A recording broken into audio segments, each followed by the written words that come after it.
Très bien. Nous souhaitons la bienvenue à ceux qui nous rejoignent par l'Internet. Notre culte du 18 janvier 2026. On est heureux que vous puissiez nous rejoindre pour écouter la parole de Dieu, pour réunir avec nous d'une certaine manière autour de la vérité. Mais en même temps, c'est un sujet de tristesse parce que cela veut dire que vous êtes isolés et nous languissons de voir tout le pays et même les autres endroits où vous êtes recouverts de la connaissance de l'Éternel et que personne n'ait à voyager loin ou se connecter pour entendre la parole de Dieu. C'est donc un sujet de prière en ce début d'année.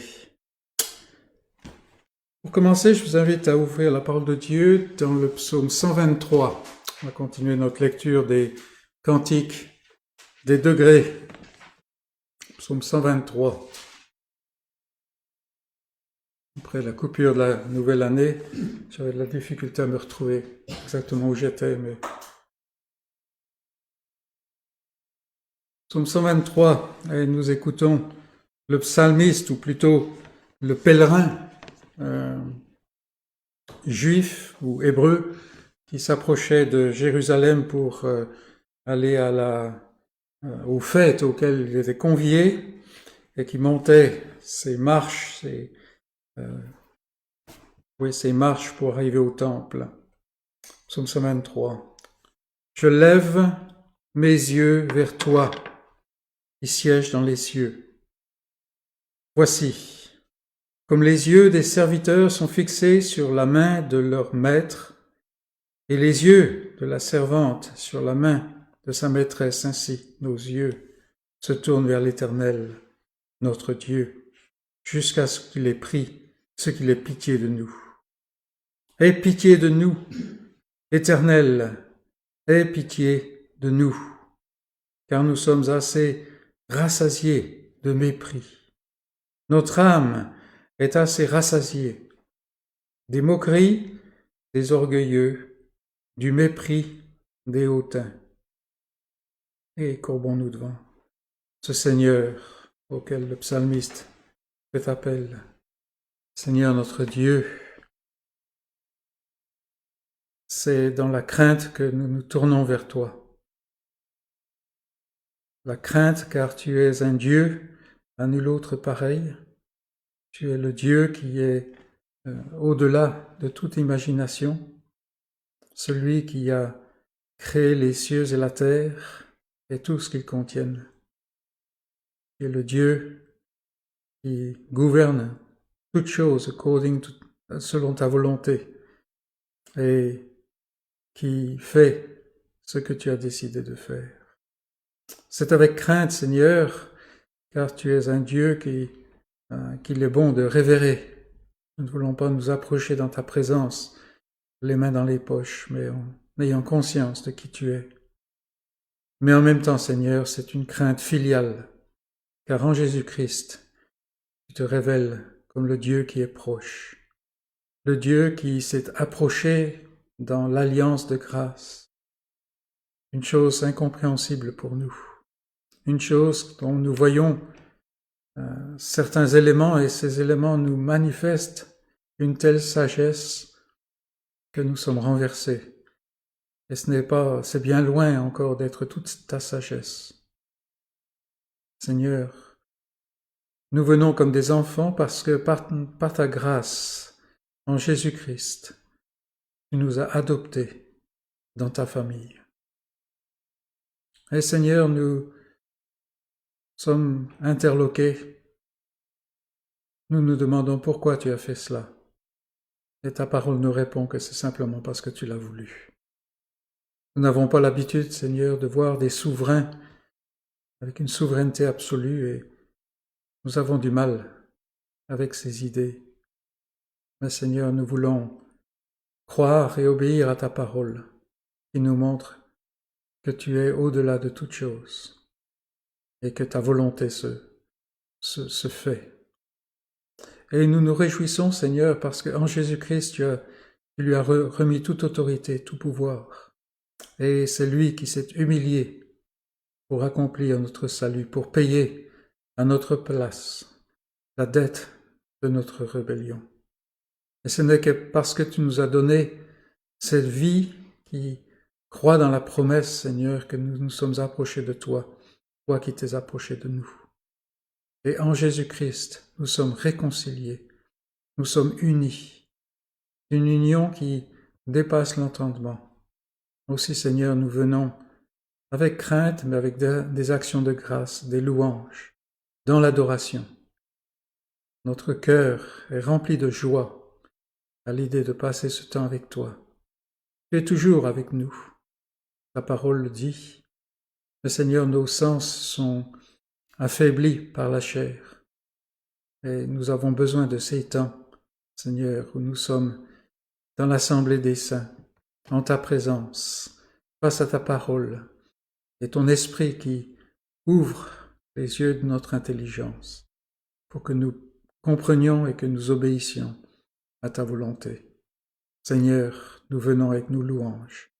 Reçois-les dans ta grâce. Et, Seigneur, plaît-toi à te rencontrer avec chacun d'entre nous. Nous te prions, Jésus-Christ. Amen. Nous allons chanter maintenant au numéro 35. Dieu fort et grand, tu vois toute ma vie. Tu m'as connu, tu m'as sondé des cieux. Voilà un tel Dieu qui se révèle à nous. Et il est bon que nous le chantions. Numéro 35.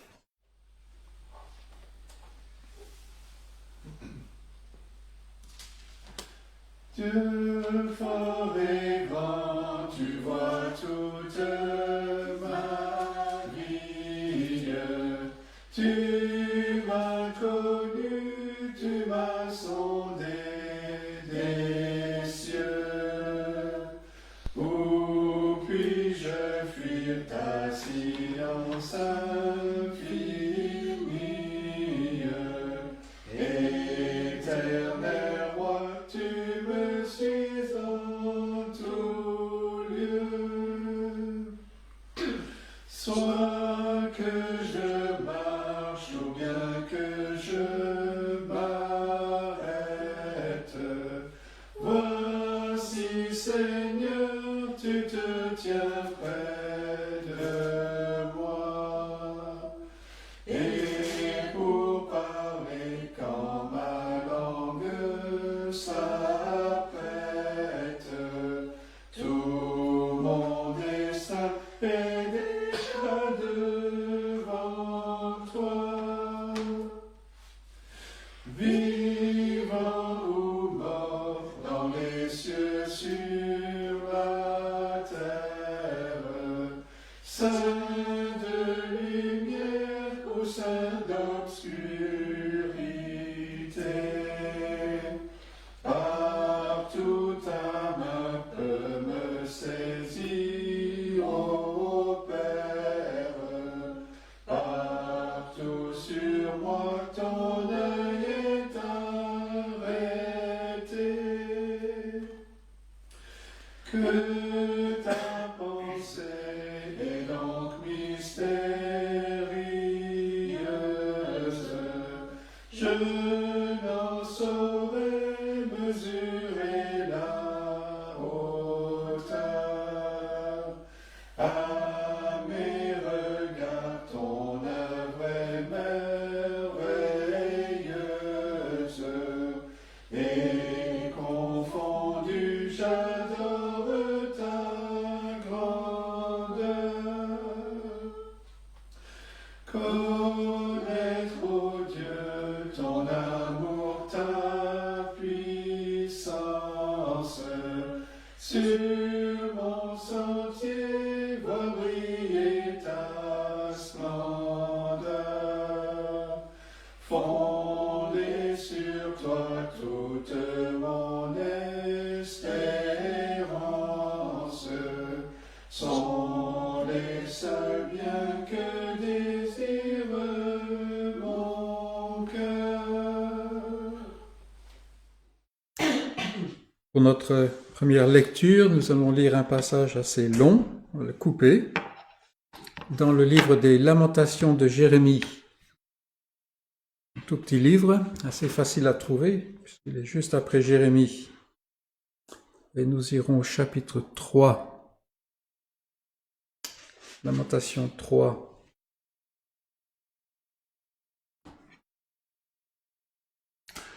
Jérémie, c'est le prophète qui a vu la fin de la décadence d'Israël. Il a vu les armées ennemies, les païens, envahir Jérusalem, détruire Jérusalem et détruire le temple. Et c'est un homme qui, pour ça que ce sont les lamentations, c'est une forme poétique, ce n'est pas les gémissements comme on dirait aujourd'hui, malgré l'image qu'on lui a donnée. Mais Jérémie, c'est l'homme qui, ici, fait écho aux points les plus bas dans l'expérience humaine. Et peut-être nous sommes passés par là, peut-être nous passerons par là.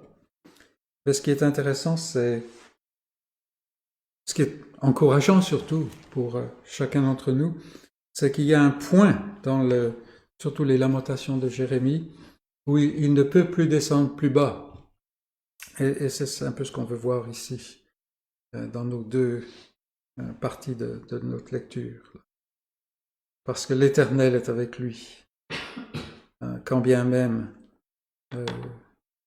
les Hébreux, son propre peuple, étaient contre lui. C'est ça qui rendait la chose difficile pour Jérémie. En fait, il était en faveur auprès des païens. Il l'avait mis un peu en résidence surveillée alors que les autres l'avaient plongé dans une fosse. Son propre peuple, le peuple de l'Ancien Testament. Mais lisons Jérémie, Lamentation, chapitre 3, verset 1.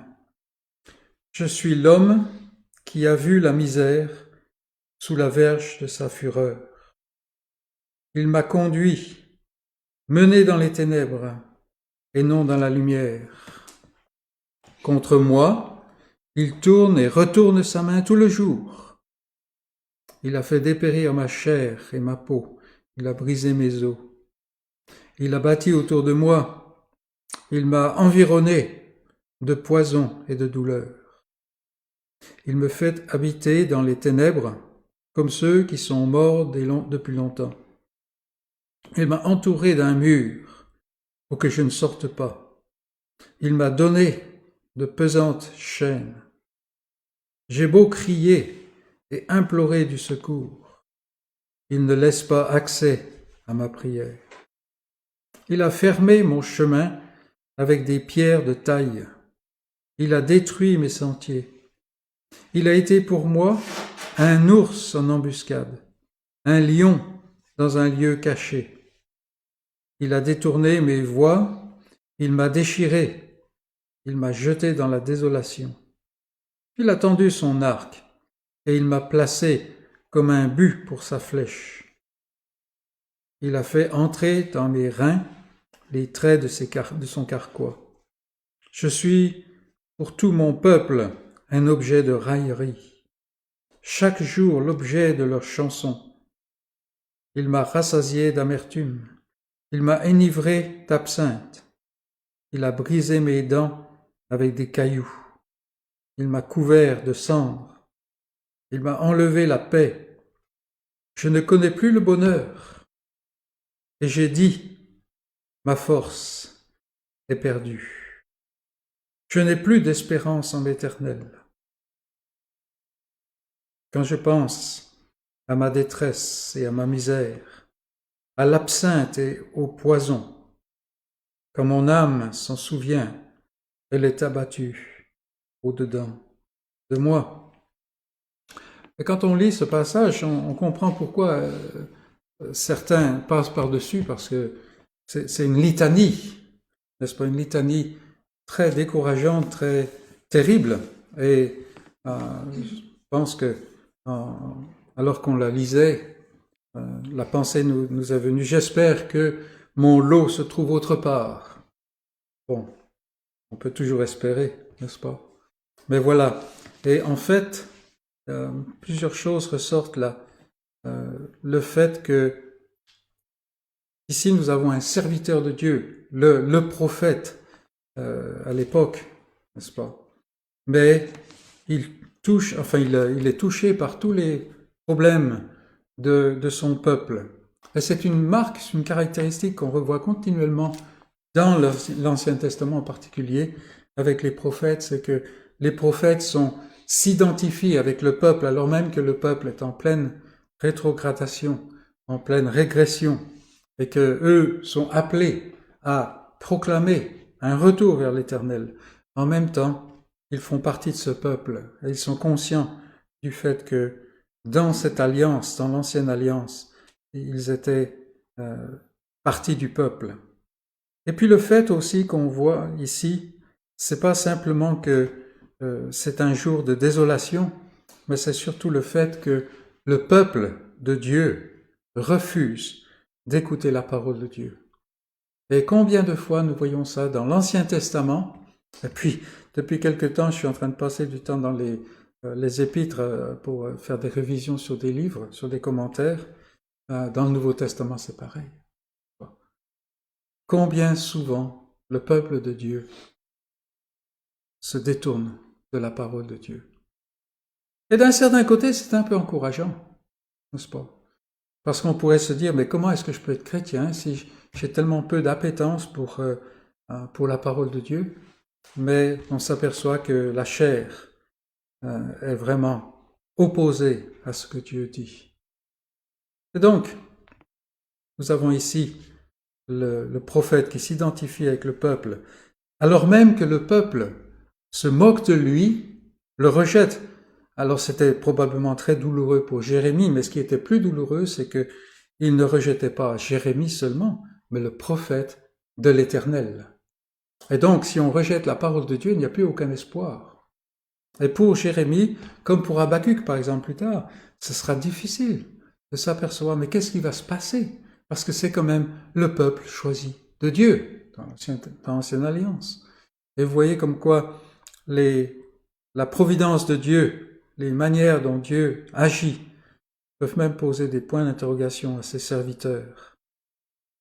Mais ici, nous avons ce tableau vraiment sombre qui nous parle en fait de l'horreur du péché de l'homme, de notre péché, de notre état, nature de péché, n'est-ce pas?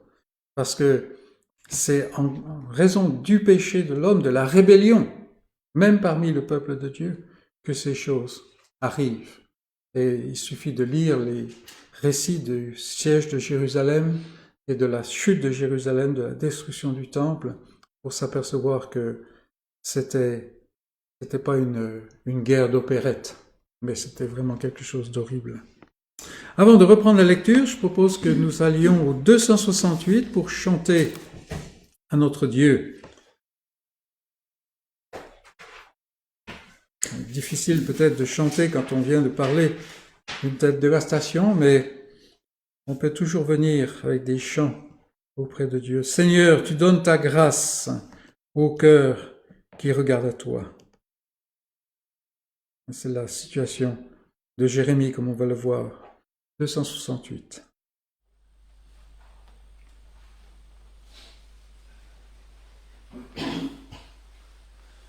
Seigneur, tu donnes ta grâce au cœur qui regarde à toi. Quand je contemple ta face, dans ton amour, viens en moi, viens en moi, viens en moi, dans ton amour, viens en moi. Père tendre et secourable, je fus rebelle à ta loi. Quoique impur et misérable, oh pardonne et bénis-moi. Et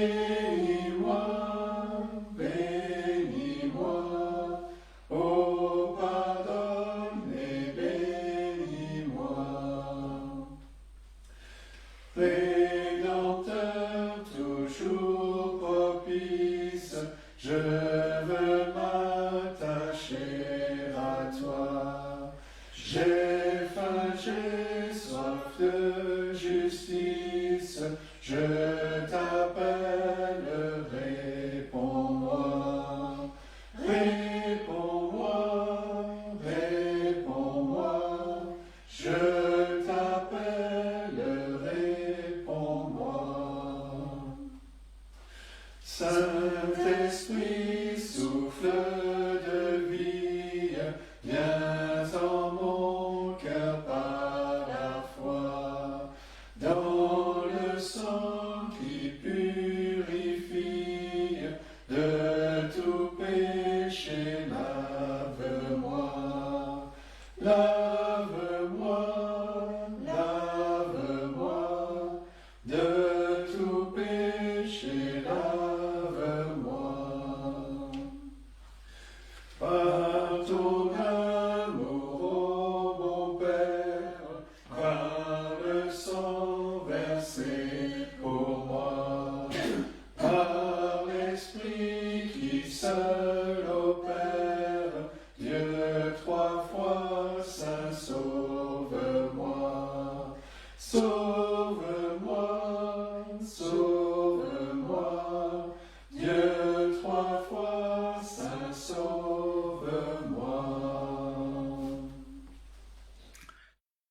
Nous reprenons notre lecture. Donc on a vu Jérémie passer par le nadir de son expérience, le point le plus bas. Et comme je dis, là il y a une dimension, un point. C'est même pas un point de non-retour, c'est un point, on ne peut pas passer de l'autre côté. Et donc au verset 20, il a dit, quand mon âme s'en souvient de cette absinthe, c'est quelque chose d'extrêmement amer. Si vous avez connu la Suze, c'est encore pire que ça. C'est très amer. Donc il pense à cela, et son âme est abattue. Au-dedans de moi, dit-il. Et puis il continue. Voici ce que je veux repasser dans mon cœur, ce qui me donnera de l'espérance. Et vous voyez comment, tout de suite, la direction a changé là. Verset 22, les bontés de l'Éternel ne sont pas épuisées. Ses compassions ne sont pas à leur terme. Elles se renouvellent chaque matin. Oh, que ta fidélité est grande. L'Éternel est mon partage, dit mon âme. C'est pourquoi je veux espérer en lui. L'Éternel a de la bonté pour qui espère en lui, pour l'âme qui le cherche. Il est bon d'attendre en silence le secours de l'Éternel. Il est bon pour l'homme de porter le joug dans sa jeunesse. Il se tiendra solitaire et silencieux parce que l'Éternel le lui impose. Il mettra sa bouche dans la poussière sans perdre toute espérance. Il présentera la joue à celui qui le frappe. Il se rassasiera d'opprobre, car le Seigneur ne rejette pas à toujours. Mais lorsqu'il afflige, il a compassion selon sa grande miséricorde. Car ce n'est pas volontiers qu'il humilie et qu'il afflige les enfants des hommes. Et c'est ici la parole de Dieu, où Dieu se révèle. Et bien entendu, la fin de ce passage, nous avons ces échos que nous retrouvons dans le Nouveau Testament, n'est-ce pas? Il a prêté sa joue à celui qui le frappe. Et c'est en cela que le prophète peut espérer, lors même qu'il est assis au milieu des ruines de Jérusalem, encore fumantes, et que même le reste des habitants vont désobéir à l'Éternel dans quelque temps et partir en Égypte, alors qu'il leur a interdit. Bien qu'il soit vraiment, qu'il y ait tout seulement la désolation qui soit en face de lui, Jérémie a quelque chose d'autre en vue. Et c'est ce qu'on trouve chez tous les prophètes de l'Ancien Testament, si on veut regarder. C'est que, oui, Dieu dit quelque chose à leur génération, mais même quand il bénit cette génération, ce n'est pas avec une bénédiction éternel. C'est avec quelque chose qui pointe, qui dirige, qui oriente les regards vers quelque chose de plus grand. On pense le petit temple du temps d'Agé, n'est-ce pas? Et les anciens qui parlaient du grand temple de Salomon. Et en fait, l'Éternel envoie son prophète pour dire, mais le temple, ce temple-là, il aura plus de gloire que celui de Salomon. Parce qu'il y a plus grand que Salomon qui doit venir, n'est-ce pas? Et c'est ce Sauveur que nous voyons maintenant dans le Nouveau Testament, dans lequel nous pouvons nous réjouir. Jérémie le voyait de loin, comme Abraham, n'est-ce pas? Et même là, il se réjouissait. Nous le voyons de près. Et la question se pose à chacun d'entre nous. Est-ce que nous nous réjouissons en Jésus-Christ? Celui qui a connu une complète désolation, mais qui cependant, alors même qu'il montait à la croix, montait dans l'espérance que son Père a placée sur lui, que nous voyons dans le début du chapitre 12 d'Hébreux. Nous avons bien étudié, n'est-ce pas? Mais voilà ce que nous pouvons apprendre, au moins de ce passage de Jérémie. Chantons maintenant au 246. 246. De Dieu, l'amour éternel, à mon cœur s'est fait connaître. Et je sais qu'il est réel par l'esprit qui me pénètre. En fait, on retrouve nos discussions de mercredi, n'est-ce pas? Le témoignage de l'esprit à notre âme. 246.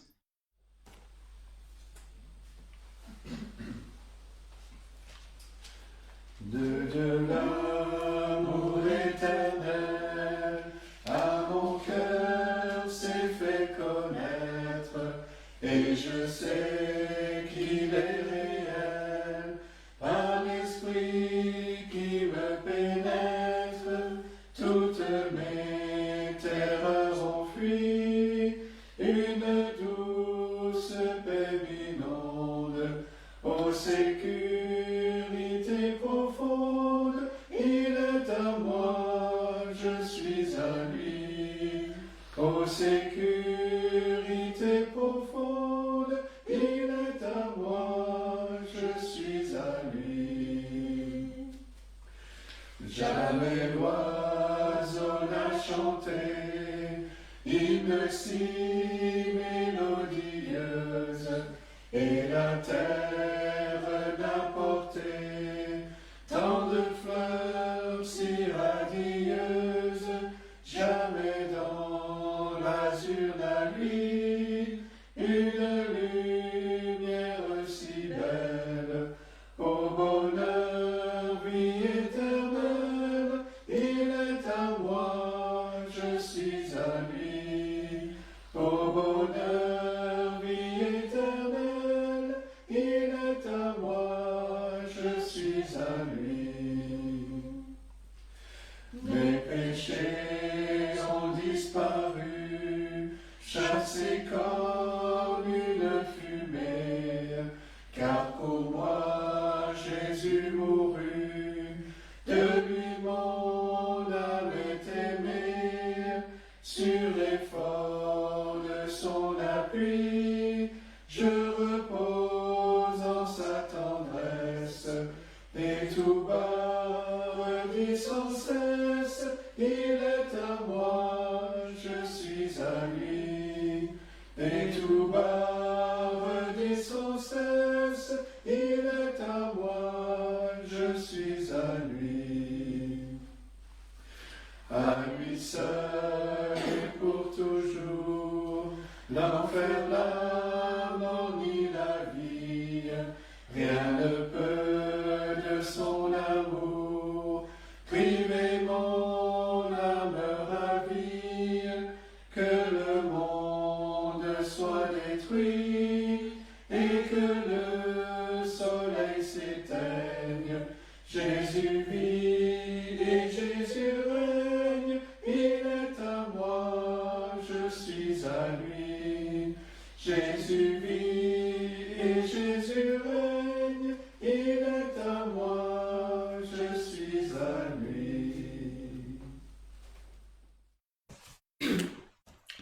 Pour notre deuxième lecture, qui est en fait la troisième, nous allons dans la première lettre de Paul aux Thessaloniciens, chapitre 1.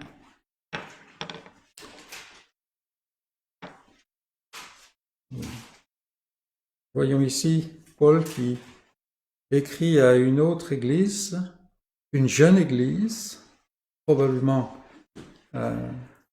assez petite. Paul a passé très peu de temps à Thessalonique. Il a fait face à une opposition farouche de la part des religieux, mais une église est plantée. Et il écrit plus loin, plus tard, peu de temps après en fait, il écrit. Et ce qu'il écrit au sujet des Thessaloniciens nous montre comment l'œuvre de Dieu peut être puissante et rapide. Aujourd'hui, on a tendance à penser que les choses se passent lentement quand il s'agit de l'œuvre de Dieu. Ce n'est pas toujours le cas. Chapitre 1, et on va commencer au verset 2. Nous rendons continuellement grâce à Dieu pour vous tous, faisant mention de vous dans nos prières, nous rappelant sans cesse l'œuvre de votre foi, le travail de votre amour et la fermeté de votre espérance en notre Seigneur Jésus-Christ, devant Dieu notre Père. Nous savons, frères bien-aimés de Dieu, que vous avez été élus. Notre évangile ne vous a pas été prêché en parole seulement, mais avec puissance, avec l'Esprit Saint et avec une pleine persuasion. Car vous n'ignorez pas que nous nous sommes montrés ainsi parmi vous à cause de vous. Et vous-même, vous avez été mes imitateurs et ceux du Seigneur, en recevant la parole au milieu de beaucoup d'afflictions, avec la joie du Saint-Esprit. En sorte que vous êtes devenus un modèle pour tous les croyants de la Macédoine et de l'Achaïe. Non seulement, en effet, la parole du Seigneur a retenti de chez vous dans la Macédoine et dans l'Achaïe, mais encore, votre foi en Dieu s'est fait connaître en tout lieu, de telle manière que nous n'avons pas besoin d'en parler. Car on raconte à notre sujet quel accès nous avons eu auprès de vous et comment vous vous êtes convertis à Dieu en abandonnant les idoles pour servir le Dieu vivant et vrai et pour attendre des cieux son Fils qu'il a ressuscité des morts, Jésus, qui nous délivre de la colère à venir. C'est la parole de Dieu. Venons devant le Seigneur dans la prière. Courbons-nous ensemble. Seigneur notre Dieu, nous plongeons les regards dans ta parole et nous avons conscience que nous ne sommes pas en présence de quelque chose qui vient de ce monde. Ta parole, selon la sagesse du monde, n'a aucun sens. Elle est du dehors.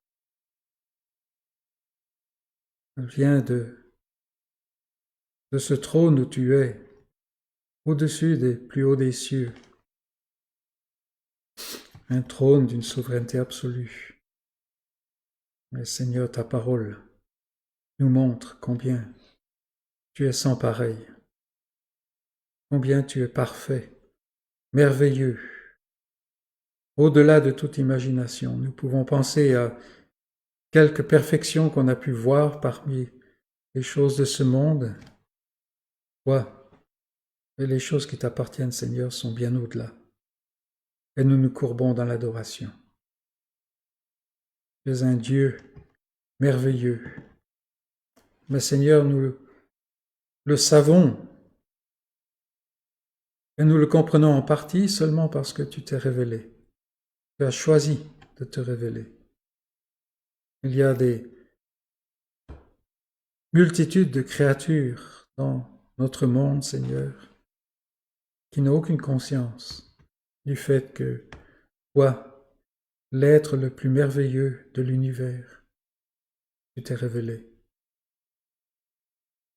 Il continue, ces créatures continuent dans cette vie, simplement à fonctionner comme tu as prévu qu'elles fonctionnent, mais sans aucune conscience de ta présence. Et tu nous as donné cette image de toi-même, Seigneur.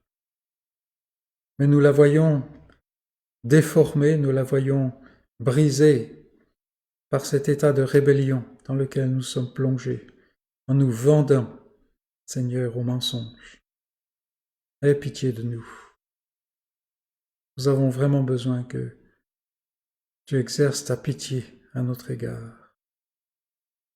Et quand nous lisons le Saint Livre, Seigneur, nous voyons, parce que ton esprit témoigne à notre esprit, nous voyons que tu as eu pitié de nous. Tu as eu pitié de ce peuple que tu t'es choisi de toute éternité. Pour aucune raison sinon que tu as voulu le faire. Tu t'es révélé, et non seulement tu t'es révélé de loin, mais Seigneur, tu as envoyé tes prophètes, tu as envoyé ta parole, tu t'es manifesté, et finalement, tu as envoyé ton Fils. Car aucune des prescriptions de ta parole ne pouvait faire quoi que ce soit pour nous. Aucun des prophètes, aucun des grands hommes de l'ancienne alliance ne pouvait accomplir quoi que ce soit en notre faveur, Seigneur. Mais tu as envoyé ton Fils, parce que les anges ne suffisaient pas. Tu as envoyé ton Fils qui est venu, qui s'est uni intimement à notre race en prenant notre chair. Ô notre Dieu, quelle condescendance! Lui qui vit sans cesse dans la félicité éternelle, même au-delà de ce que nous pourrons jamais expérimenter.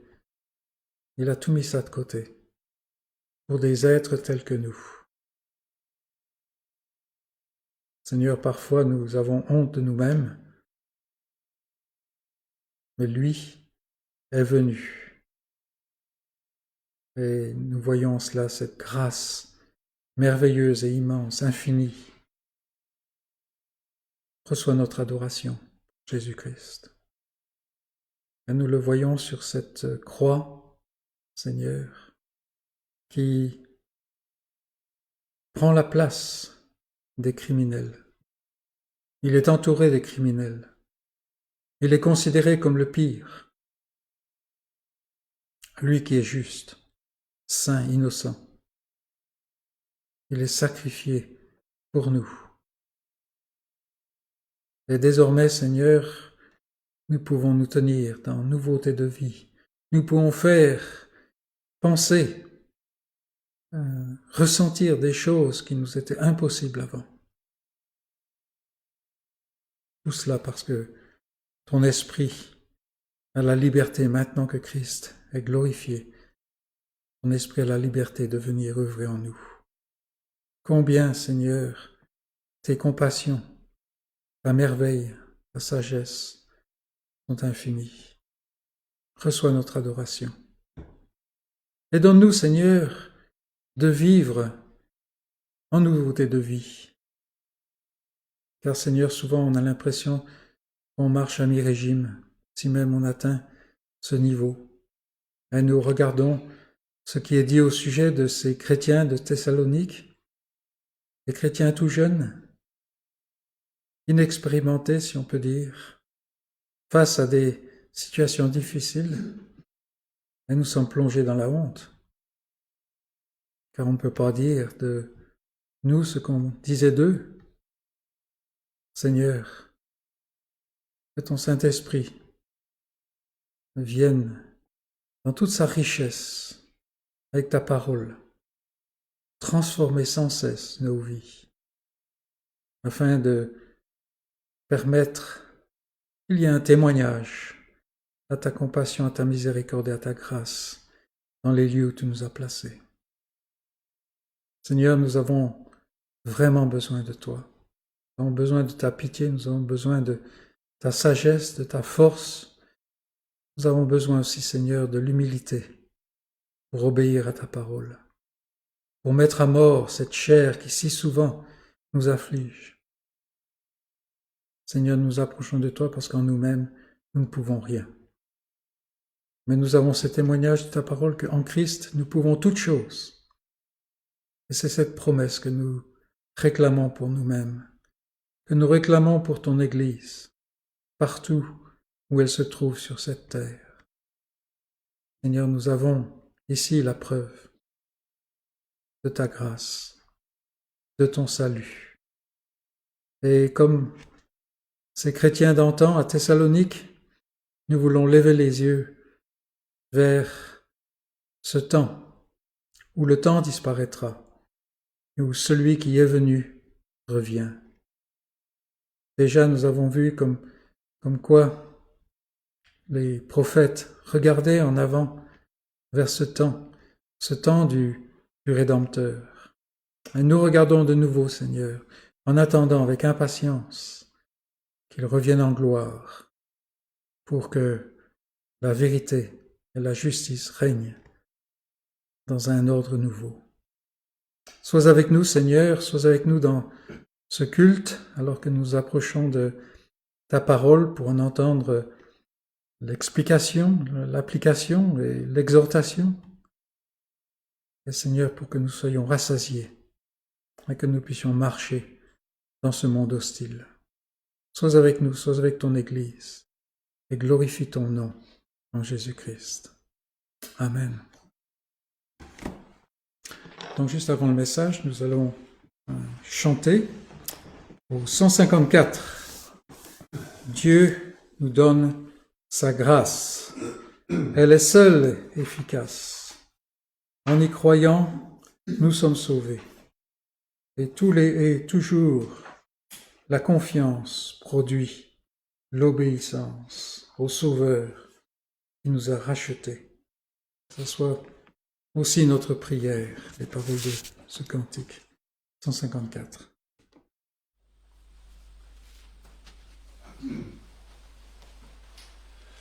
Dieu nous donne sa grâce, elle est seule efficace. En y croyant, nous sommes sauvés. Et toujours la confiance produit l'obéissance au Sauveur qui nous a rachetés. Si nous croyons, si nous obéissons, le Seigneur est notre appui, attendons-nous à lui. Le Seigneur est fidèle, abrité sous son aile, fions-nous à son divin secours. Avançons-nous sans crainte, écoutons sa voix sainte, et qu'ainsi nous progressions toujours. Si nous croyons, si nous obéissons, le Seigneur est notre appui, attendons-nous à lui. Par sa sainte parole, par l'Esprit qui console, il veut nous diriger pas à pas. C'est déjà la victoire, puis un jour dans la gloire, nous le servirons mieux qu'ici-bas. Si nous croyons, si nous obéissons, le Seigneur est notre appui, attendons-nous à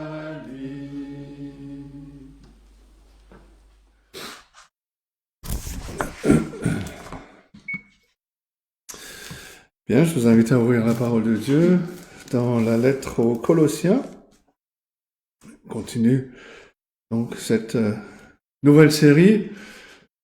Dans cette lettre de Paul aux Colossiens, on a vu l'introduction, la salutation. Et ce matin, nous allons regarder les versets 3 à 8, mais on va lire à partir du verset 1. Colossiens chapitre 1, et nous lisons à partir du verset 1 jusqu'au verset 8. Et voici donc la parole de Dieu. Paul, apôtre de Jésus-Christ par la volonté de Dieu, et le frère Timothée, aux saints et fidèles frères en Christ qui sont à Colosse. Que la grâce et la paix vous soient données de la part de Dieu notre Père. Nous rendons grâce à Dieu, le Père de notre Seigneur Jésus-Christ, et nous ne cessons de prier pour vous, ayant été informés de votre foi en Jésus-Christ et de votre amour pour tous les saints, à cause de l'espérance qui vous est réservée dans les cieux, et que la parole de la vérité, la parole de l'Évangile vous a précédemment fait connaître. Il est au milieu de vous et dans le monde entier. Il porte des fruits et il s'accroît, comme c'est aussi le cas parmi vous, depuis le jour où vous avez entendu et connu la grâce de Dieu, conformément à la vérité, d'après les instructions que vous avez reçues d'Épaphras, notre bien-aimé compagnon de service. Il est pour vous un fidèle ministre de Christ, et il nous a appris de quel amour l'Esprit vous anime, et c'est la parole de Dieu. Quand l'apôtre Paul écrit cette lettre, il est, on l'a dit déjà, assigné à résidence à Rome. Et c'est là qu'il a été rejoint par Épaphras, ce disciple qui avait apporté l'évangile dans sa vallée natale jusqu'à la ville de Colosse. Et quand l'apôtre Paul a entendu, a appris les fruits spirituels qui étaient produits par ces nouveaux convertis, il ne remercie pas les Colossiens pour avoir atteint certaines qualités spirituelles, mais plutôt il fait part de sa joyeuse reconnaissance envers Dieu. Nous rendons grâce à Dieu, verset 3, le Père de notre Seigneur Jésus-Christ. Et c'est parce que les bénédictions de l'Église de Colosse résultaient de la grâce de Dieu en Jésus-Christ que l'apôtre Paul rend grâce au Père. Mais il rajoute au verset 3, non seulement qu'il remercie qu'il loue Dieu, mais il rajoute, nous ne cessons de prier pour vous. Cette expression reflète cet état de prière continuelle, de sorte que chaque fois que Paul pensait aux Colossiens, il priait pour eux. Et de cette manière, il nous rappelle que la prière n'est pas le dernier recours après l'échec de nos efforts, mais c'est plutôt le moyen principal par lequel on accomplit la volonté et l'œuvre de Dieu.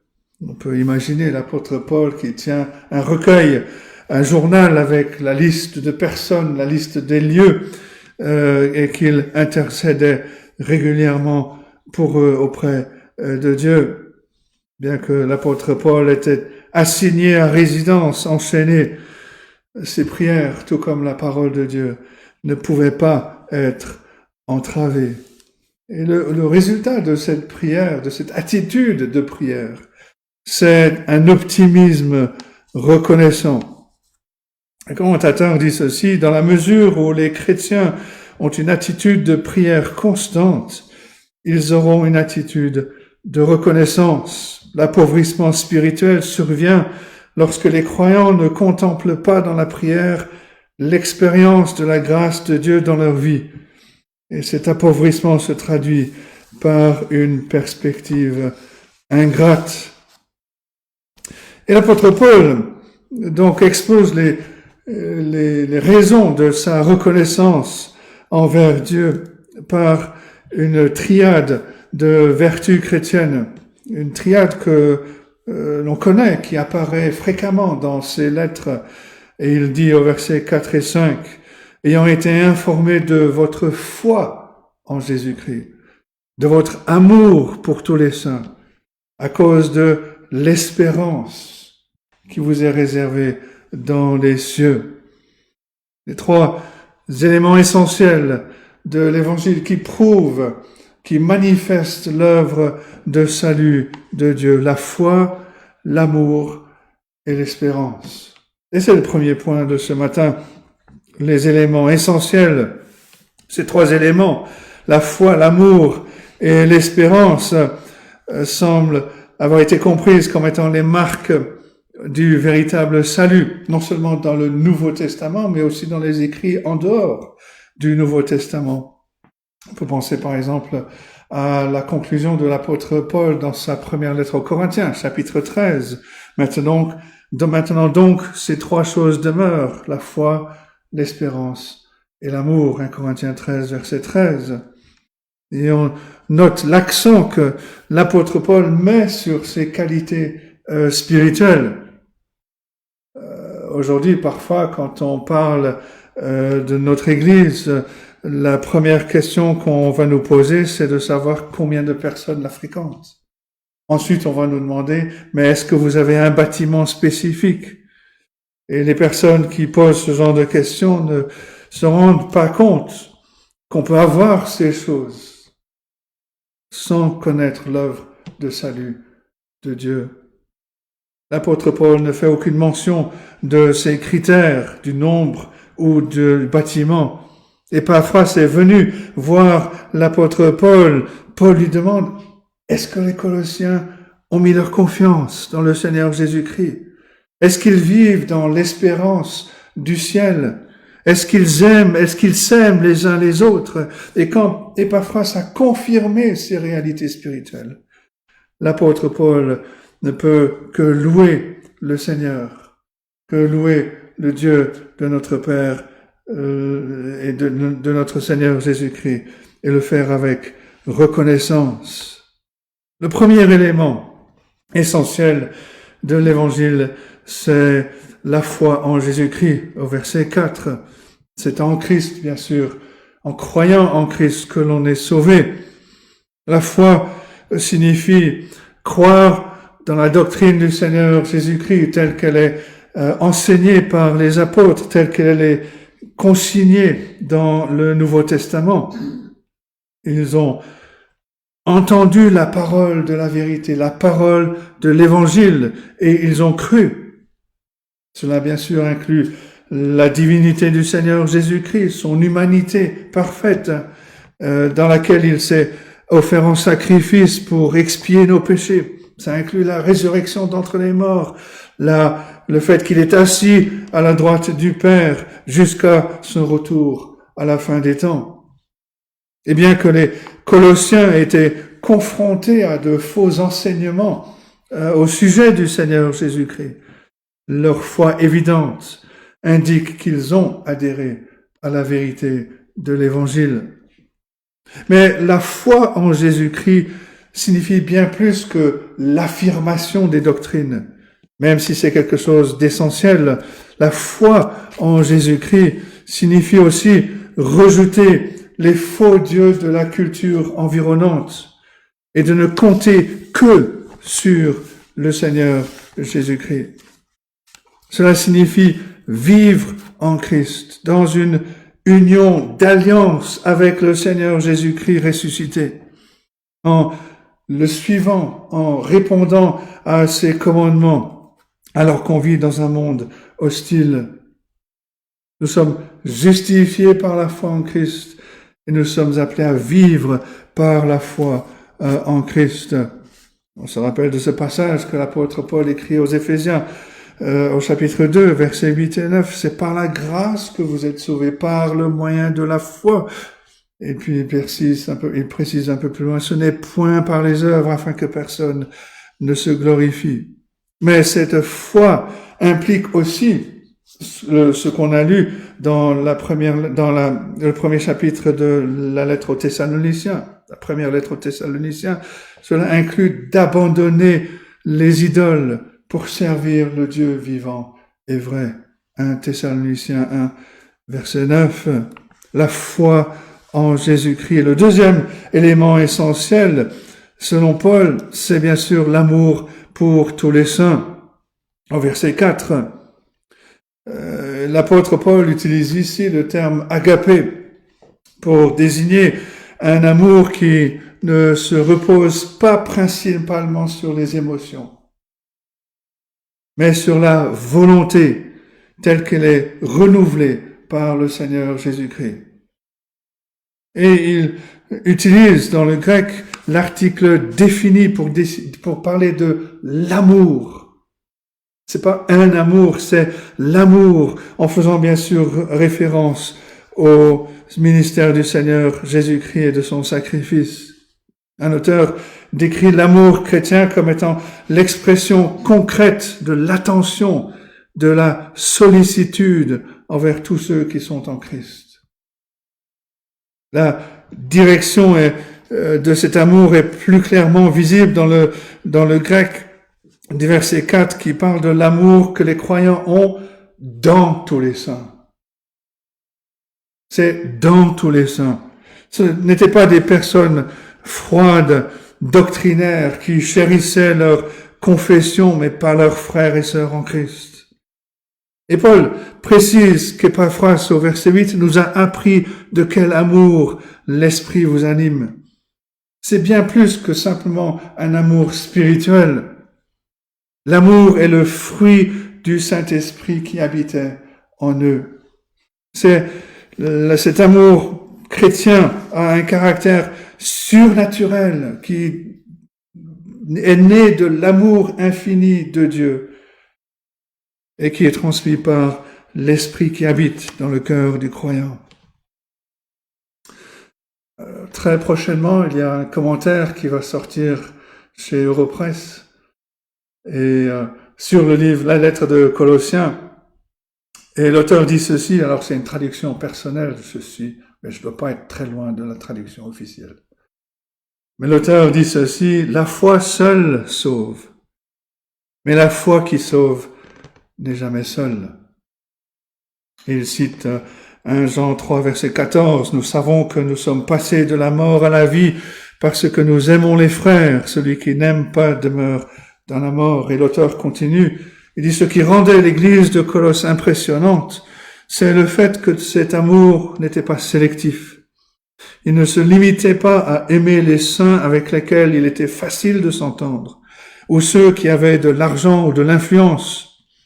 Bien sûr, il n'est pas réaliste d'être attiré de la même manière par tous nos frères et sœurs en Christ. Chacun d'entre nous s'entendra plus facilement avec certains qu'avec d'autres. Mais nous pouvons décider de faire tout ce qui est en notre pouvoir pour le bien de tous. Et souvent, une fois que nous avons décidé d'aimer quelqu'un, que nous avons commencé à mettre cette décision en pratique, les sentiments suivent. L'amour entre frères et sœurs. Dans sa lettre aux Corinthiens, chapitre 13, que j'ai cité tout à l'heure, Paul cite l'amour comme étant le dernier, le plus grand des trois éléments. Mais ici, il conclut par l'espérance. L'espérance qui est réservée, qui vous est réservée dans les cieux, verset 5. Et une raison possible pour cette inversion, c'est que l'hérésie de Colosse proposait une espérance concurrente à l'espérance de l'Évangile. Mais contrairement à l'idée que le monde se fait de l'espérance comme un simple souhait, comme un simple désir, l'espérance chrétienne est une attente confiante. Une attente confiante dans un avenir glorieux. Une attente qui est fondée sur la promesse, sur la parole de Dieu. Notre espérance, nous dit un auteur, est comme cette assurance, cette attente confiante des bénédictions plus vastes qui attendent les croyants dans la vie du monde à venir. Et lorsque l'apôtre Paul dit que notre espérance est réservée dans les cieux, il parle à la fois du contenu de notre espérance, mais aussi de sa sécurité absolue. Qu'est-ce que nous attendons? Qu'est-ce que le chrétien attend avec confiance? Cela inclut bien sûr la vie dans le nouveau cieux, dans la nouvelle terre où la justice habitera. Dans cette lettre aux Colossiens, chapitre 3, l'apôtre Paul dira que lorsque Christ, qui est votre vie, paraîtra, alors vous paraîtrez aussi avec lui dans la gloire. Nous serons transformés, nos esprits, nos corps seront glorifiés. Dans sa première lettre, chapitre 1, verset 4, Pierre anticipe un héritage qui ne peut ni se corrompre, ni se souiller, ni se flétrir. Il vous est réservé dans les cieux. Et parce que notre espérance est réservée dans les cieux, elle est inattaquable. Personne, aucune puissance ne peut la détruire. Le Seigneur Jésus-Christ lui-même, en partageant cette espérance à venir, le Seigneur exhorte en Matthieu 6, versets 19 à 21, « Ne vous amassez pas des trésors sur la terre, où la teigne et la rouille détruisent et où les voleurs percent et dérobent. Mais amassez-vous des trésors dans le ciel, où la teigne et la rouille ne détruisent point, où les voleurs ne percent ni ne dérobent, car là où est un trésor, là aussi sera ton cœur. » Et c'est dans cet esprit tourné vers l'avenir que les chrétiens que nous sommes poussés à nous aimer les uns les autres sur la base de cette espérance. Comme le dit un commentateur, le chrétien est prêt à renoncer à la gloire, au confort et à la satisfaction actuelle de ce monde pour la gloire future qui est sienne en Christ. Contrairement à l'attitude « acheter maintenant, payer plus tard » qui prévaut dans le monde, le chrétien est prêt à payer maintenant et à recevoir plus tard. Cette espérance céleste comprend la communion éternelle les uns avec les autres dans la gloire, de sorte qu'on ne se considère pas comme des concurrents dans le jeu de la vie, mais comme des frères et sœurs bien-aimés qui vont partager ensemble la gloire. Et dans cette perspective, les sacrifices que l'on fait pour diriger notre amour vers les saints, ces sacrifices semblent légers. Si nos vies ne sont pas caractérisées par ces éléments essentiels de l'Évangile que sont la foi, l'espérance et l'amour, alors on doit s'appliquer avec foi. Est-ce que l'on cultive notre foi en étudiant la parole, en méditant sur cette espérance qui nous est réservée dans les cieux? Si on rafraîchit quotidiennement nos cœurs dans l'espérance de la gloire qui est la nôtre en Christ, cette espérance nous inspirera un amour semblable à l'amour dont l'apôtre Paul pouvait se réjouir entre ses frères et sœurs colossiens. Le commentateur dit que cette triade de vertus que Paul cite est un raccourci apostolique pour désigner le christianisme authentique. C'est aussi une approbation apostolique de notre revendication au salut. Mais après avoir rendu grâce à Dieu pour l'authenticité de la foi des Colossiens, l'apôtre rajoute sa reconnaissance pour la fécondité de l'Évangile, pour les fruits de l'Évangile. Et c'est le deuxième point, le fruit de l'Évangile. On se rappelle de la parabole du Seigneur Jésus, des 4 types de sol, de terrain. Le Seigneur Jésus a décrit comment la semence de la parole de Dieu trouve très souvent un terrain dur, un terrain peu profond, ou un terrain rocailleux, de sorte qu'elle ne pénètre pas, qu'elle ne porte pas de fruits. Et il rajoute quand les graines tombent dans la bonne terre et produisent du fruit. La récolte est énorme. Un grain 100, un autre 60, un autre 30. C'est Matthieu 13, et verset 8. Et de cette manière, le véritable évangile de Jésus-Christ, contrairement aux corruptions qui ont été imposées par ces faux enseignants, le véritable évangile montre son authenticité par la transformation des vies. L'apôtre en parle au verset 5 et 6, il parle de la parole de la vérité, la parole de l'évangile qui vous a précédemment fait connaître ces choses. Cet évangile est au milieu de vous, dans le monde entier. Il porte des fruits et il s'accroît.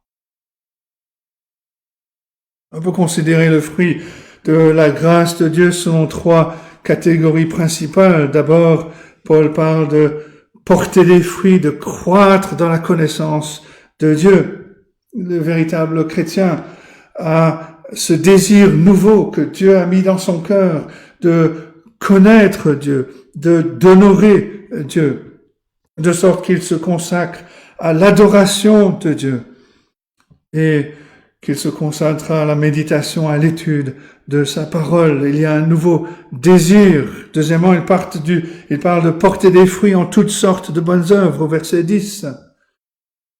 La grâce de Dieu agit dans le cœur du croyant et l'amène à témoigner par sa vie, par la manière dont il fait les choses, par ses paroles,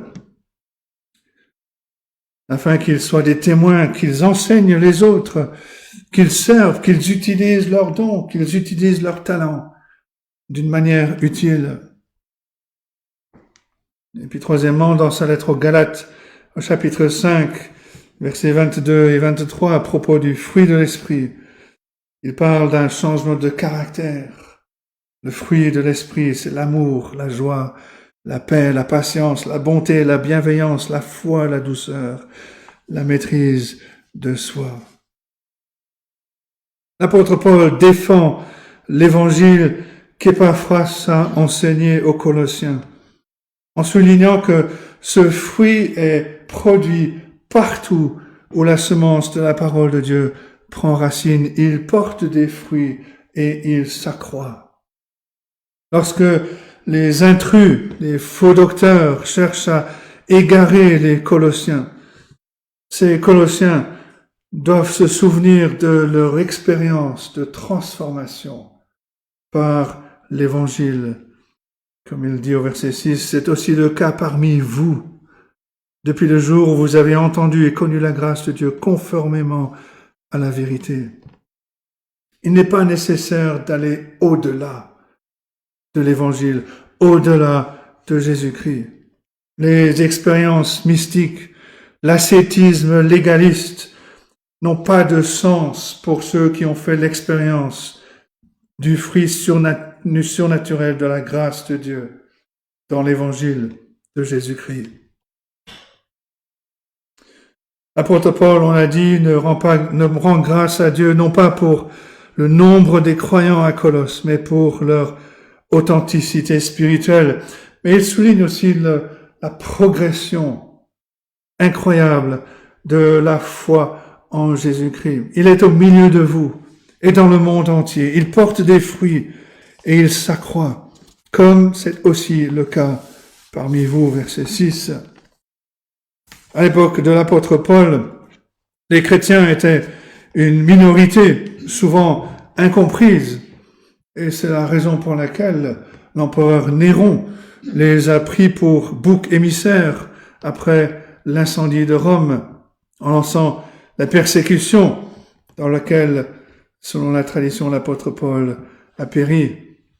Mais même dans cette période, un commentateur nous rappelle que l'évangile se répandait dans de petits groupes de chrétiens, non seulement dans les centres vitaux de l'Empire, tels que Rome, Corinthe et Éphèse, mais aussi dans des villes en déclin, telles que Colosse. Les persécutions du IIe siècle ont montré l'inquiétude de l'Empire romain face à ce qu'ils considéraient comme un pouvoir concurrent, à tel point que plus tard dans cette période, un certain Justin de Naplouse, qui a été martyrisé en l'an 162, écrit « Il n'y a aucun peuple, grec ou barbare, ou de toute autre race, quelle que soit son appellation ou ses mœurs, qu'il habite dans les tentes ou erre dans les chariots couverts, parmi lesquels des prières et des actions de grâce ne soient offertes au nom de Jésus crucifié, au Père et Créateur de toutes choses. » L'Évangile se répandait. Un demi-siècle plus tard, ce qu'on appelait le problème chrétien était devenu incontrôlable. Au IIIe siècle, Tertullien écrit ceci: « Nous ne sommes là que depuis hier, et pourtant nous remplissons déjà vos villes, vos îles, vos camps, vos palais, vos sénats, vos forums. Nous ne vous avons laissé que vos temples. » L'Évangile se répandait. Si on suit la pensée de l'apôtre Paul, il a d'abord insisté sur les éléments essentiels du christianisme. Maintenant, il encourage les croyants à cultiver les fruits comme étant un moyen de répandre l'Évangile. Dans le livre des Actes, au chapitre 9, verset 31, nous voyons que parce que l'Église primitive était fructueuse, s'édifiant et marchant dans la crainte du Seigneur, elle s'accroissait par l'assistance du Saint-Esprit. Acte 9, verset 31. Le fait est que le fruit de la grâce de Dieu dans nos vies est un moyen essentiel de la diffusion de l'Évangile. Même aujourd'hui, des études montrent que la plupart des personnes qui aujourd'hui sont croyantes ont été d'abord attirées par l'Évangile, par la vie de chrétiens qu'elles connaissaient. Si on met notre foi en pratique, à la fois en nous aimant les uns les autres, mais aussi en aimant les autres à cause de notre espérance en Christ, nous aurons un impact sur le monde et produirons des fruits, 100, 60 pour l'autre et 30 pour le dernier. Et après avoir examiné les éléments essentiels de l'Évangile et les fruits qui le font croître, on note que l'action de grâce de l'apôtre Paul nous donne aussi un aperçu de la méthode de l'Évangile. Nous l'avons dans les versets 5 et 7. La parole de la vérité, la parole de l'Évangile que vous a précédemment fait connaître, d'après les instructions que vous avez reçues d'Épaphras, notre bien-aimé compagnon de service. La méthode de l'Évangile, troisième point. Dans sa parabole du semeur, où le Seigneur Jésus compare le royaume des cieux à un agriculteur qui sème, il dit que la semence, c'est la parole de Dieu. Et c'est la même chose, bien sûr, pour les Colossiens. Leur salut a commencé quand ils ont entendu la parole de vérité. Quand ils ont entendu la parole de l'Évangile. Si l'influence de l'Évangile se manifeste à travers le fruit de la grâce de Dieu dans la foi, l'espérance et l'amour pour les croyants, elle doit ensuite être transmise aux gens par l'enseignement de l'Évangile dans la parole de Dieu. La méthode de l'Évangile est centrée sur la vérité qui est annoncée, la vérité qui est proclamée. Cet Évangile, nous dit un commentateur, leur était parvenu sous forme de parole, c'est-à-dire par la prédication et l'enseignement qui exigeait une réponse d'écoute et de compréhension. L'Évangile comprend des affirmations de vérité concernant la personne et l'œuvre du Seigneur Jésus-Christ, ces vérités qui doivent être enseignées, mais aussi comprises, crues.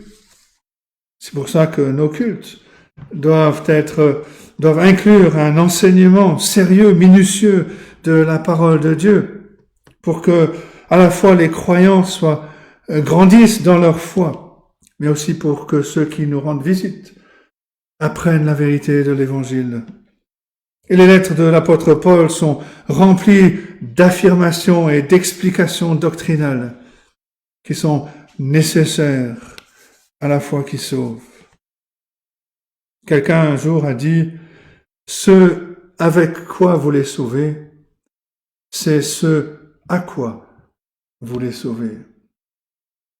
Par exemple, si on remplit l'Église avec des histoires charmantes, des histoires chargées d'émotions, on amènera souvent les gens vers un moralisme thérapeutique qui serait basé sur le charisme du prédicateur. Mais lorsqu'on prêche la parole de vérité, la parole de l'Évangile, on amène les pécheurs au Seigneur Jésus-Christ. L'Évangile est la bonne nouvelle que Dieu a envoyé son Fils pour racheter une humanité perdue, une humanité coupable. L'Évangile proclame la naissance virginale, la vie parfaite, la mort expiatoire, la résurrection glorieuse, le règne souverain, le retour imminent du Fils de Dieu, le Seigneur Jésus-Christ. Les doctrines fondamentales comprennent la justification par la foi seule, notre adoption comme enfant de Dieu, l'héritage futur dans la gloire pour tous ceux qui sont en Christ. Ces vérités doivent être annoncées, doivent être proclamées à travers la parole de Dieu afin que l'Évangile soit compris, afin qu'il soit cru. C'est par ce moyen que les Colossiens ont cru, qu'ils ont été sauvés, tout comme les pécheurs le sont aujourd'hui. Notez la préoccupation de l'apôtre Paul, que les Colossiens aient entendu et connu la grâce de Dieu conformément à la vérité. Verset 6. La vérité selon laquelle le salut s'obtient par la grâce en tant que don gratuit d'un Dieu qui aime. Cela fait du message chrétien une bonne nouvelle. Un message qui reposerait à tout moment sur les œuvres et les efforts humains ne sauvera jamais, ne pourra jamais transformer la vie des personnes. La raison en est que notre nature pécheresse n'est pas en mesure de contribuer à notre salut. Le message de la grâce de Dieu va à l'encontre de la pensée mondaine et surtout à l'encontre de l'orgueil humain.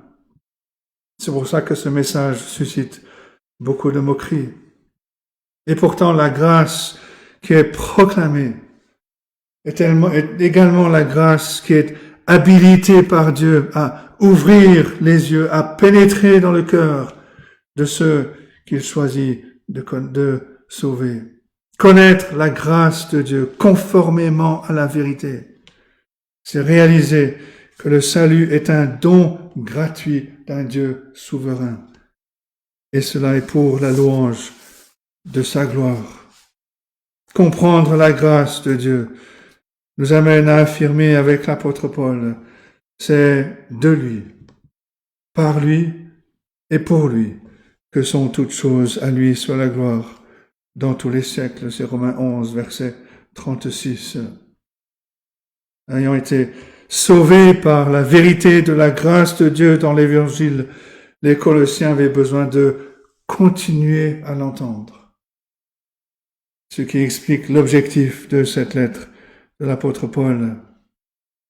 Comme le dit un commentateur, les faux enseignements n'auront aucun attrait pour les Colossiens s'ils parviennent véritablement à connaître et à comprendre la vraie parole de Dieu. Les détracteurs de l'Évangile qui étaient à Colosse considéraient que la méthode des apôtres était un bon début, mais que les croyants devaient progresser à partir de là vers un état supérieur d'expérience mystique ou alors de rigueur légale. Et de même aujourd'hui, les églises qui s'appuient sur la grâce de Dieu pour œuvrer par les moyens ordinaires de la grâce, la parole, la prière, la scène, le baptême, ces églises sont souvent considérées comme étant inadéquates face aux exigences de notre époque. Et pourtant, En suivant l'exemple de l'apôtre Paul et des autres apôtres, on peut être sûr de porter des fruits qui dureront grâce à la parole de la vérité, la parole de l'évangile que nous avons entendu, que nous avons cru, que nous voulons continuer d'entendre et de méditer. Je ne l'ai pas encore dit, mais tout ce passage, les versets 3 à 8 dans le grec, c'est une seule phrase. Et cela exprime la gratitude de l'apôtre Paul envers Dieu pour cette Église. Après avoir exprimé sa gratitude pour les éléments essentiels de l'Évangile et les fruits de l'Évangile, après avoir exposé la méthode de l'Évangile, Paul conclut par un exemple émouvant dans le ministère d'Épaphras, verset 7, après les instructions que vous avez reçues d'Épaphras, votre bien-aimé compagnon de service. Exemple de l'Évangile. En qualifiant Épaphras de notre bien-aimé compagnon de service, Paul souligne à la fois son utilité, mais aussi sa compagnie qui était précieuse. On a dit que Épaphras était originaire de Colosse, sans doute converti sous le ministère de l'apôtre Paul à Éphèse, et qu'il était retourné à Colosse pour apporter l'évangile dans sa ville natale. Et là, maintenant, il est venu à Rome. Il a partagé les épreuves de l'apôtre Paul. On lit par exemple dans la lettre de Paul à Philémon, au verset 23, « Épaphras, mon compagnon de captivité en Jésus-Christ, te salue. » Et donc il s'adresse, et Épaphras retourne à Colosse avec la lettre de l'apôtre Paul. Et cela nous rappelle que la diffusion de l'évangile est un travail d'équipe, ce qui implique la formation de serviteurs de toutes sortes qui vont s'associer pour annoncer l'évangile, pour planter des églises. L'apôtre Paul ajoute que Épaphras est un fidèle ministre du Christ pour vous. Le terme ministre, c'est le terme diakonos. C'est un terme qui peut refléter un large éventail de services. Mais dans ce cas, il semble signifier que Épaphras a été appelé en tant que ministre de l'Évangile. Il était en quelque sorte le prolongement du ministère de l'apôtre Paul. Il reprenait ce qu'il avait appris de Paul et l'enseignait à d'autres pour l'édification de l'Église. Encore une fois, je vais citer ce commentaire qui va sortir d'ici peu chez Europresse. Et l'auteur dit ceci, « Épaphras ne leur avait pas présenté une version partielle ou inadéquate de l'Évangile. Il est peu probable que beaucoup de croyants de Colosse aient entendu Paul lui-même. Certains, influencés par les nouveaux enseignants, auraient donc été tentés de conclure hâtivement qu'Épaphras n'enseignait pas tout ce que Paul avait enseigné. Mais Paul, en décrivant Épaphras comme fidèle ministre, il apporte son approbation à Épaphras. Il certifie que le message qu'Épaphras a apporté contre les faux enseignements rivaux qui pesaient sur les Colossiens, que le message qu'a apporté Épaphras est le véritable message de l'Évangile. Les croyants peuvent être sûrs que l'Évangile qu'ils ont entendu par l'intermédiaire d'Épaphras est l'authentique enseignement apostolique du Seigneur Jésus-Christ. Et c'est une certitude que nous possédons aujourd'hui grâce au témoignage de la parole de Dieu, mais aussi de toutes les confessions de foi historiques. Après avoir vu dans l'action de grâce de Paul les éléments essentiels de l'Évangile, les fruits de l'Évangile et la méthode de l'Évangile, on trouve en Épaphras un modèle, un exemple pour nous. Quel rôle est-ce que nous, on joue dans l'œuvre continue de l'Évangile, cette œuvre qui a commencé il y a si longtemps par le Seigneur Jésus-Christ? Quelle est notre place à côté des serviteurs bien-aimés, des ministres fidèles de toutes les générations? On pourrait être sûr qu'on a un rôle à jouer. chacun d'entre nous, en utilisant les dons dans l'Église, en diffusant l'Évangile par notre témoignage personnel. L'apôtre Paul a formulé cela sous une forme de question qui amène une belle réponse en Romains 10, versets 14 et 15. Comment donc invoqueront-ils celui en qui ils n'ont pas cru? Comment croiront-ils en celui dont ils n'ont pas entendu parler? Comment en entendront-ils parler s'il n'y a personne qui prêche? Et comment y aura-t-il des prédicateurs s'ils ne sont pas envoyés? Selon qu'il est écrit qu'ils sont beaux, les pieds de ceux qui annoncent la paix, de ceux qui annoncent de bonnes nouvelles. Et donc, dans cette lettre, l'apôtre Paul rappelle à ses Colossiens cette merveilleuse chaîne d'événements que Dieu a magnifiquement orchestrée pour leur apporter l'Évangile. Et pour l'apôtre, une des choses merveilleuses, c'est qu'il n'était qu'un petit maillon dans cette chaîne. Épaphras a été le grand maillon de cette chaîne. C'est Épaphras qui était à Colosse. Paul n'était qu'un petit maillon de la chaîne. Il avait été quelqu'un qui était un maillon. Il y avait, quelqu'un qui était un maillon dans la chaîne qui a amené Paul à la foi en Christ. Et on pense au témoignage d'Étienne. Et quelqu'un qui était un maillon de la chaîne qui a amené Étienne à la foi en Christ. Et c'est ainsi, nous dit l'apôtre Paul, que l'Évangile se répand jusqu'aux extrémités de la terre. L'Évangile continue de progresser, l'Évangile œuvre. Et l'apôtre veut que les Colossiens et que nous-mêmes, nous réfléchissions à cela. Que nous nous arrêtions, que nous réalisions, n'est-ce pas, une chose extraordinaire, qu'aujourd'hui je sois un croyant. Parce que Dieu a assemblé ces merveilleux maillons dans une chaîne de sa grâce, qui a finalement atteint, qui m'a lié à Jésus-Christ. On peut penser à ces différents maillons, que ce soit des maillons comme Épaphras, et cela peut être simplement un parent, ou un frère, une sœur, un ami à l'école, à l'université, un collègue de travail. C'est peut-être simplement quelque chose que quelqu'un a dit, une parole qui a été prononcée, qui nous a lancés dans ce pèlerinage et qui nous a fait aller vers le Seigneur Jésus-Christ dans la repentance et à la foi.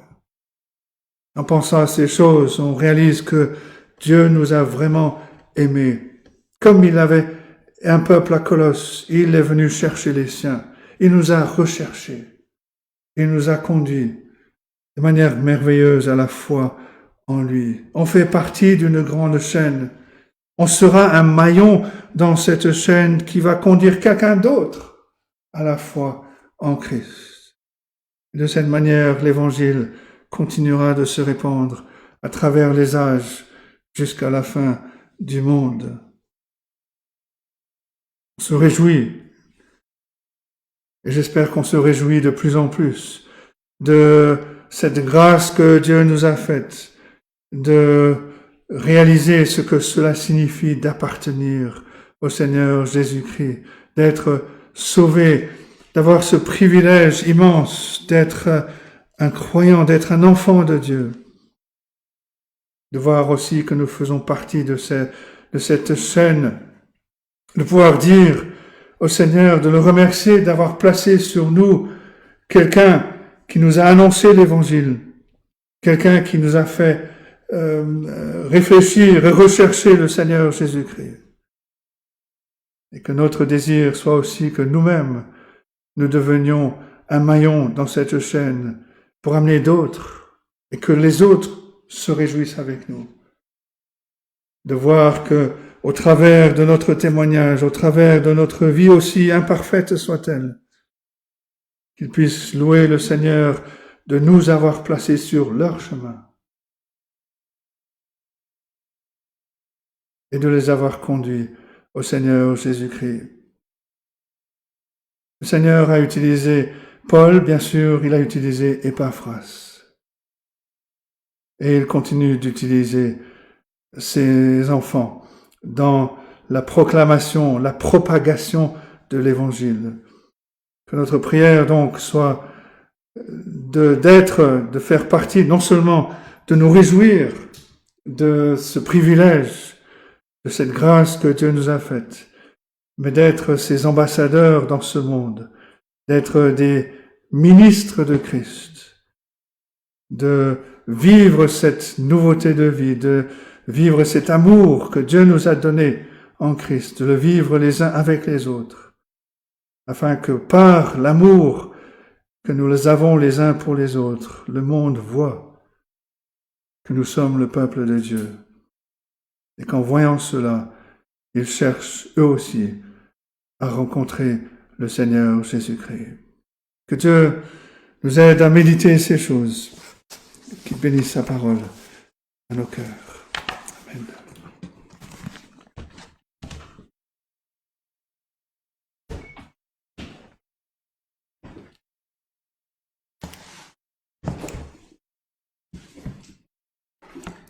Nous allons continuer avec le chant du cantique 391.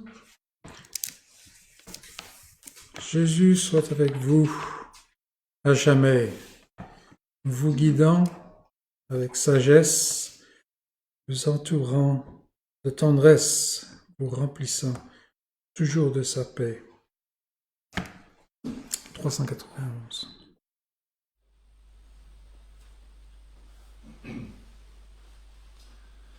Jésus soit avec vous à jamais, vous guidant avec sagesse, vous entourant de tendresse, vous remplissant toujours de sa paix. Ô joyeuse et sainte espérance, pour tous ceux qui s'aiment en Jésus, nous nous verrons en sa présence, quand la mort, le deuil ne seront plus. Avec vous au milieu du danger, à l'heure de la détresse, qu'il soit votre forteresse, qu'il soit toujours votre bon berger. Ô joyeuse et sainte espérance, pour tous ceux qui s'aiment en Jésus, nous nous verrons en sa présence, quand la mort, le deuil ne seront plus. Avec vous quand votre ciel est bleu, comme au jour de la tempête, que son cœur soit la retraite, où vous trouverez la paix de Dieu. Ô joyeuse et sainte espérance, pour tous ceux qui s'aiment en Jésus, nous nous verrons en sa présence, quand la mort, le deuil ne seront plus. Enfin dans le dernier des combats, pour échanger cette terre contre la maison du Père, que Jésus vous porte dans ses bras. Ô joyeuse et sainte espérance, pour tous ceux qui s'aiment en Jésus, nous nous verrons en sa présence, quand la mort, le deuil ne seront plus. Il a été fait mention ce matin de commentaires. En fait, c'est un recueil de prédications textuelles sur le livre de Corinthiens. Nous avons déjà le titre. Vous avez tout pleinement en Christ. Et je pense que la publication sera pour le début de l'été, probablement le mois de juin. Voilà, la publicité est faite. Il est temps pour nous de nous séparer de ceux qui nous suivent par l'Internet. Nous souhaitons une bonne semaine, un bon dimanche et toutes les bénédictions en Jésus-Christ.